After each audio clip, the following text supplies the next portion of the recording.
दोस्तों lucky trick channel पे आपका बहुत बहुत स्वागत है। मैं हूं मुकुल और आप लोग देख रहे हैं लकी ट्रिक चैनल। और दोस्तों मेरे चैनल पे जितने भी एमसीक्यूज है सभी को ट्रिक के माध्यम से और काफ़ी इंटरेस्टिंग ट्रिक के माध्यम से पढ़ाए जाते हैं। तो आप लोग जितने भी सब्जेक्ट के एमसीक्यूज है मेरे प्लेलिस्ट लकी ट्रिक चैनल, जब आप लकी ट्रिक चैनल को सर्च करेंगे और उसके बाद लिख देंगे मुगल वंश एमसीक्यूज या इकोनॉमिक्स एमसीक्यूज, पॉलिटी एमसीक्यूज, कुछ भी लिखेंगे तो आपको आ जाएगा। तो लकी ट्रिक और टॉपिक का नाम लिख देंगे तो आपको आ जाएगा। तो चलिए दोस्तों, आज हम इस वीडियो की कड़ी में हम लोग दोस्तों आज हम फिजिक्स पढ़ेंगे और फिजिक्स के अंतर्गत जो लाइट चैप्टर होता है प्रकाश, वही हम लोग पढ़ेंगे आज। तो चलिए दोस्तों, वीडियो को शुरू करने से पहले एक अच्छे मोटिवेशन कोट ले लेते हैं।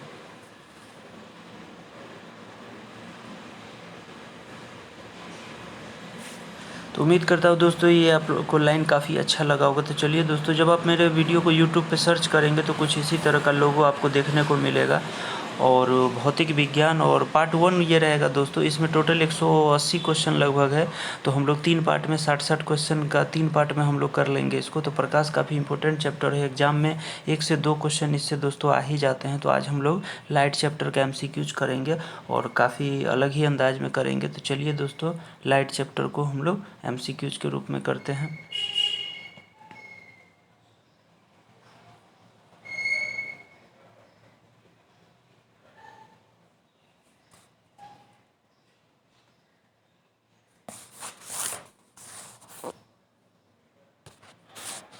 तो दोस्तों पहला क्वेश्चन जो है दोस्तों, प्रकाश छोटे छोटे कणों से मिलकर बना है, जिसे क्या कहते हैं?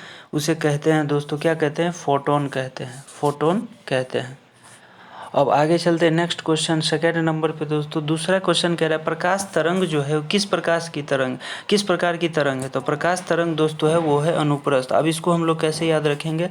जैसे देखिए, प्रकाश कह रहा है, प्रकाश का क्या होता है? प्रकाश में प्र आता है, प्रकाश। देखिए अनुप्रस्थ में भी प्र आता है। तो प्र जहाँ मिलेगा तो वो क्या हो जाएगा? प्रकाश से प्रकाश, अनुप्रस्थ प्रस्थ प्र प्रकाश। तो ऐसे करके हम लोग याद रखेंगे। अब आगे एक और आएगा तो हम लोग उसको भी देखेंगे। प्रकाश का तरंग सिद्धांत किसके द्वारा स्थापित किया गया था? तो प्रकाश का तरंग सिद्धांत हाइगेंस के द्वारा स्थापित किया गया था। निम्नलिखित में से कौन सी प्रघटना यह निर्णय लेने में सहायता होती है कि प्रकाश एक अनुप्रस्थ तरंग है? तो अनुप्रस्थ तरंग है, ये ध्रुवीकरण जो होता है उसमें सहायता लेने में मदद होती है दोस्तों। प्रकाश के विद्युत चुंबकीय स्वरूप की खोज किसने की थी? तो प्रकाश के विद्युत चुंबकीय स्वरूप की खोज की थी मैक्सवेल ने। किसने सर्वप्रथम यह दिखलाया कि प्रकाश तरंगों का विवर्तन होता है? तो प्रकाश तरंगों का विवर्तन होता है सर्वप्रथम ग्रिमाल्डी ने बताया था। प्रकाश विद्युत प्रभाव का प्रतिपादन किया था। तो प्रकाश विद्युत प्रभाव का प्रतिपादन किसने किया था? आइंस्टीन ने किया था। आइंस्टीन का आप लोग जानते हैं फेमस दोस्तों, E = mc²। प्रकाश विद्युत प्रभाव का प्रतिपादन किया था, तो ये अभी मैंने बताया दोस्तों, आइंस्टीन। निम्नलिखित में से कौन सी घटना प्रकाश और ध्वनि दोनों में घटित नहीं होती है? तो दोनों में घटित नहीं होगी कौन? ध्रुवन जो होगा वो दोनों में घटित नहीं होगी। किसी अवरोध की कोर किनारे से प्रकाश का मुड़ना क्या कहलाता है? तो ये दोस्तों कहलाएगा क्या? विवर्तन। अब चलते हैं 10 नंबर पे। ये कह रहा है क्या? निम्नलिखित में से कौन सा सिद्धांत प्रकाश के तरंग प्रवृत्ति की पुष्टि करता है? तो ये पुष्टि करता है व्यतिकरण का सिद्धांत जो है प्रकाश तरंग के प्रवृत्ति की पुष्टि करता है। प्रकाश विकिरण की प्रकृति कैसी होती है? तो प्रकाश विकिरण की प्रकृति तरंग एवं कण दोनों के समान होती है। अब आगे चलते हैं। प्रकाश के चिकने पृष्ठ से टकराकर वापस लौटने की घटना को क्या कहते हैं? तो ये कहते हैं प्रकाश का परावर्तन। वापस लौटना मतलब परावर्तन कर देना। और आगे है 13 नंबर है, प्रकाश में ध्रुवन की घटना से यह सिद्ध होता है कि प्रकाश तरंगे है। क्या है? तो ये है अनुप्रस्थ तरंगे। मैंने अभी बताया था प्रकाश, प्र से प्रकाश, अनुप्रस्थ में प्र लगा है, तो इसीलिए ऐसे याद करेंगे। अब चलते हैं 14 नंबर क्वेश्चन पे। 14 नंबर क्वेश्चन दोस्तों कह रहा है कि सूर्य लगभग 4 × 10⁻26 जूल प्रति सेकंड की दर से ऊर्जा दे रहा है। सूर्य से इतनी ऊर्जा निकलने से उसका द्रव्यमान किस दर से कम हो रहा है? तो ये है दोस्तों 4 × 10⁹ kg/s। अब है प्रकाश का वेग सर्वप्रथम किसने ज्ञात किया था? तो प्रकाश का वेग सर्वप्रथम रोमर जो है उसने ज्ञात किया था कि प्रकाश का वेग क्या होता है, रोमर। प्रकाश का वेग किस में अधिकतम होता है? तो प्रकाश का वेग अधिकतम होता है किस में? निर्वात में। निर्वात में क्या होता है? प्रकाश का वेग अधिकतम होता है। माध्यम के तापमान में वृद्धि के साथ प्रकाश की गति क्या होती है? तो ये वैसी ही रहती है। माध्यम के तापमान में अगर वृद्धि होगा तो प्रकाश पे कोई प्रभाव नहीं पड़ेगा, वैसी ही रहती है। अब है जल, कांच और हीरे में प्रकाश की चाल निम्न क्रम में पूछ रहा है, निम्न क्रम में यानी ज़्यादा से उच्च की ओर।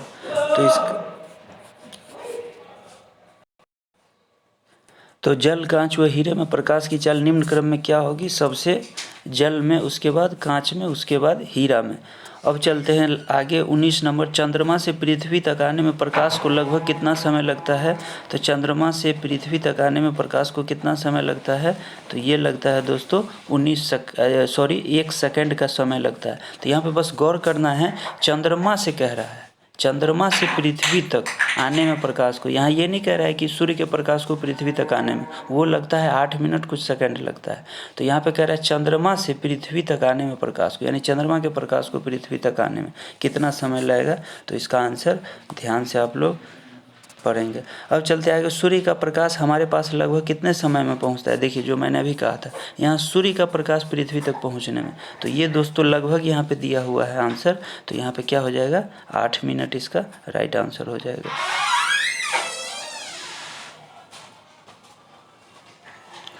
प्रकाश का वेग खाली स्थान होता है, तो प्रकाश का वेग क्या होता है? 3 × 10⁸ मीटर पर सेकेंड। सूर्य ग्रहण के समय सूर्य का कौन सा भाग दिखाई देता है?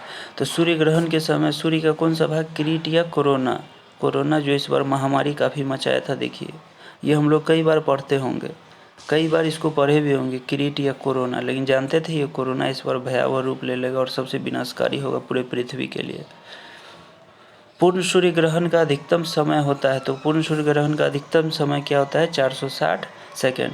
सूर्य ग्रहण तब होता है जब, सूर्य ग्रहण कब होता है? तो सूर्य ग्रहण होता है दोस्तों, हम लोग देखते हैं सूर्य ग्रहण, तो ये होता है दोस्तों कब होगा? तो ये होगा चंद्रमा जब बीच में रहती है। जैसे देखिए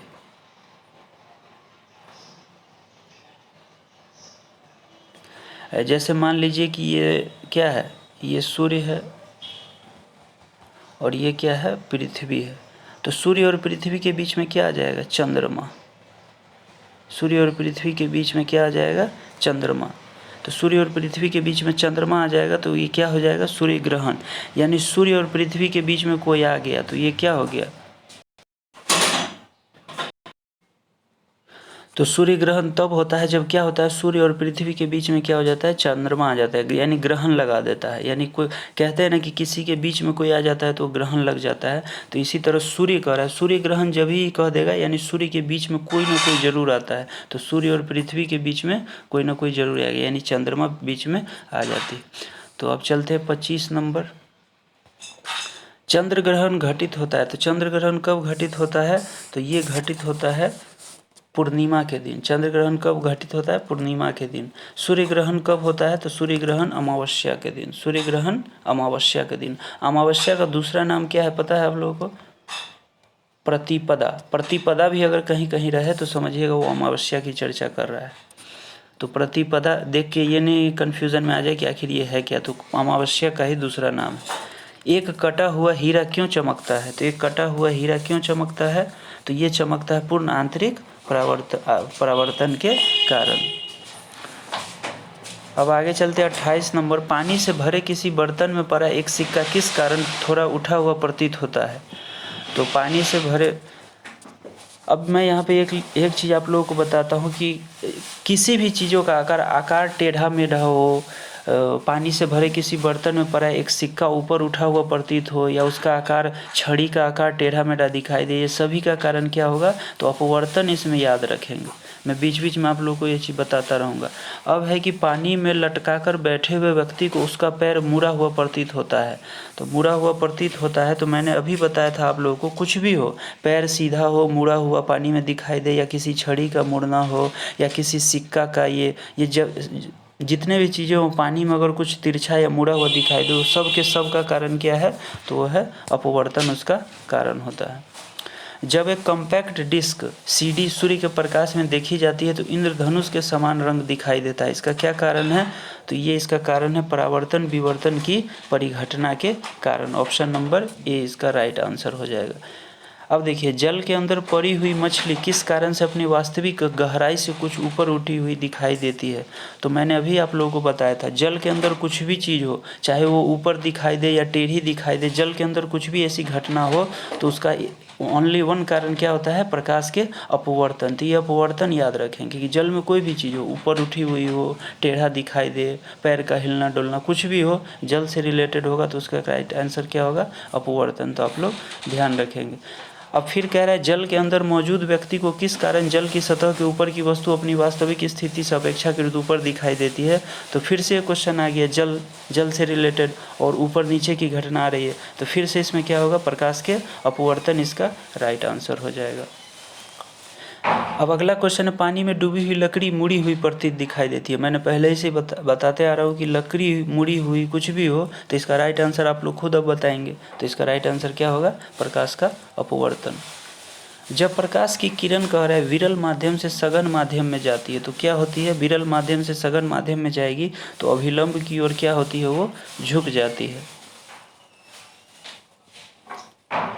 पूर्ण आंतरिक परावर्तन कब होता है? जब प्रकाश जाती है। कब? पूर्ण आंतरिक परावर्तन कब होगा? जब सघन माध्यम से विरल माध्यम में जाती है। आपतन कोण आंतरिक कोण अधिक के साथ।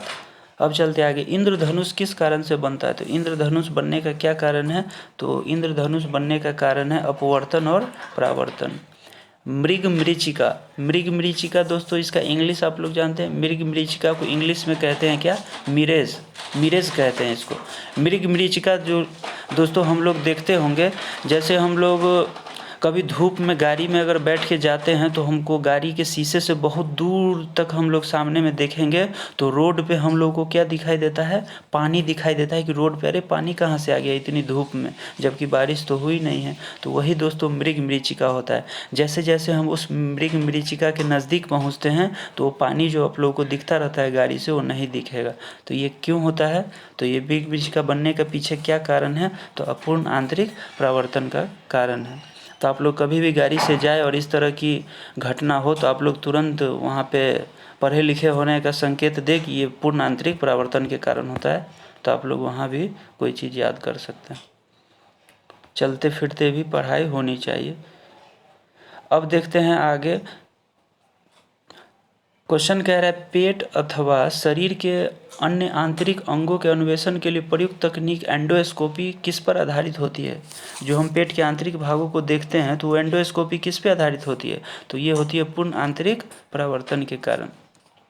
अब देखिए, अब इसमें अगर आप लोग को कभी कन्फ्यूजन हो कि व्यतिकरण के कारण कि विवर्तन के कारण या ध्रुवन के कारण होता है या पूर्ण आंतरिक परावर्तन के कारण, तो इसका आंसर पूर्ण आंतरिक परावर्तन है। तो अब देखिए, इस क्वेश्चन में ही आंसर है पेट अथवा शरीर के अन्य आंतरिक अंगों के अन्वेषण के लिए। आंतरिक अंगों मतलब अंदर के अंगों के जांच के लिए। तो देखिए, आंतरिक अंग मतलब अंदर के अंग, तो आंतरिक अंग इसमें लिखा ही हुआ है। तो देखिए ऑप्शन में भी क्या है? आंतरिक परावर्तन। तो ऐसे भी करके हम लोग इसको अलग कर सकते हैं। तरल से भरे हुए बीकर का तल किस कारण से कुछ ऊपर उठा हुआ प्रतीत होता है? तो फिर से दोस्तों वही आ गया, लिक्विड वाला चीज़ और तिरछा मुड़ना यानी अपने शेप से ऊपर नीचे होना, यानी हिलता डुलता, यानी कुछ ऊपर उठा हुआ, यानी लिक्विड के अंदर कोई भी चीज़ हरकत हो, ऊपर उठा हुआ टेढ़ा मेढ़ा, तो उसका एक और एक कारण क्या होगा? अपवर्तन। तो ये आप लोग अब एग्जाम में उम्मीद करता हूँ ये आप लोग कभी गलती नहीं करेंगे। सूर्य से प्रकाश का आंतरिक परावर्तन हो सकता है। तो सूर्य से प्रकाश का आंतरिक परावर्तन हो सकता है यदि प्रकाश क्या हो? प्रकाश क्या हो? कांच से वायु में जाए तो हो सकता है। चटका हुआ कांच चटकीला प्रतीत होता है, क्यों? पूर्ण आंतरिक परावर्तन के कारण। इंद्रधनुष तब बनते हैं जब सूर्य का प्रकाश वायुमंडल में वर्षा बूंदों पर गिरने से अपवर्तन और आंतरिक परावर्तन होने पर ऐसा होता है। इंद्रधनुष में कितने रंग दिखाई देते हैं?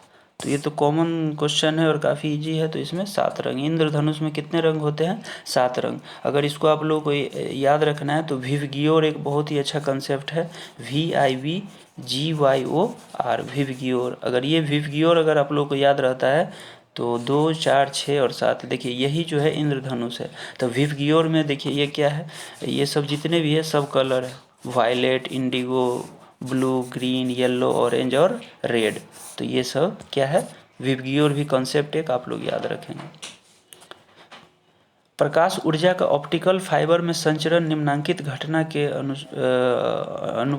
अनुप्रयोग द्वारा होता है। प्रकाश ऊर्जा का ऑप्टिकल फाइबर में संचरण निम्नांकित घटना के अनुप्रयोग द्वारा किसके द्वारा होता है, तो ये होता है पूर्ण आंतरिक परावर्तन के द्वारा।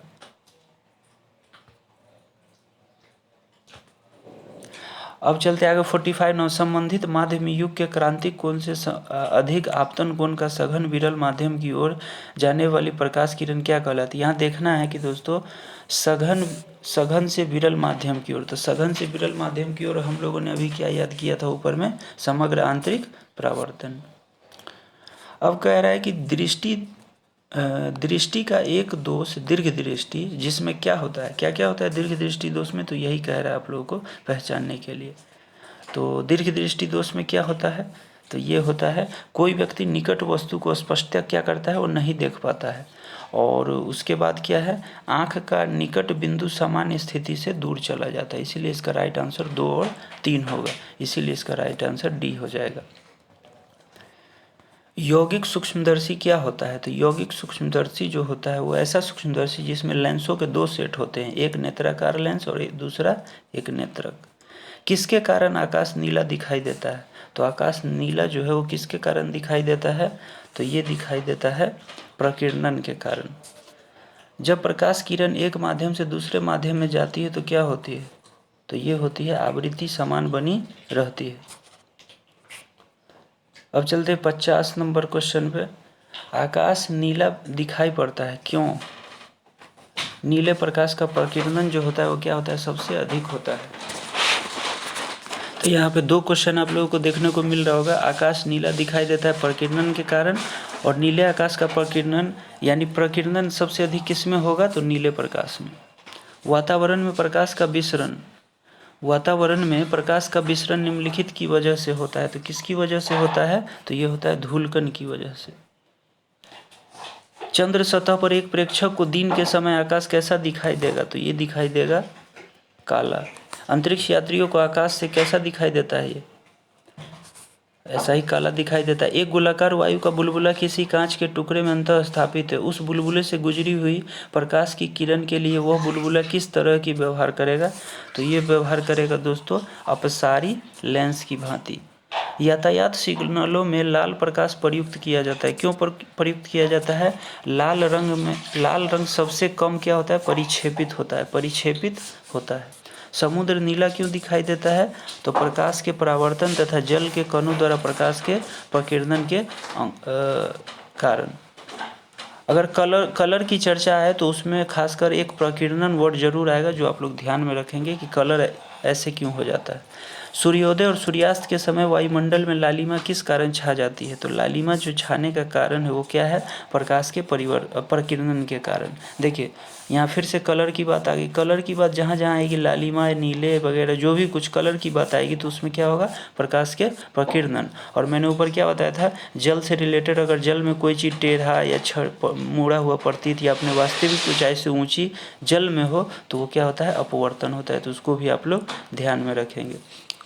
इंद्रधनुष में किस रंग का विक्षेपण अधिक होता है, तो विक्षेपण सबसे अधिक होगा किसमें, बैगनी में। तारे आकाश में वास्तव में जितनी ऊंचाई पर होते हैं वे उससे अधिक ऊंचाई पर प्रतीत होते हैं।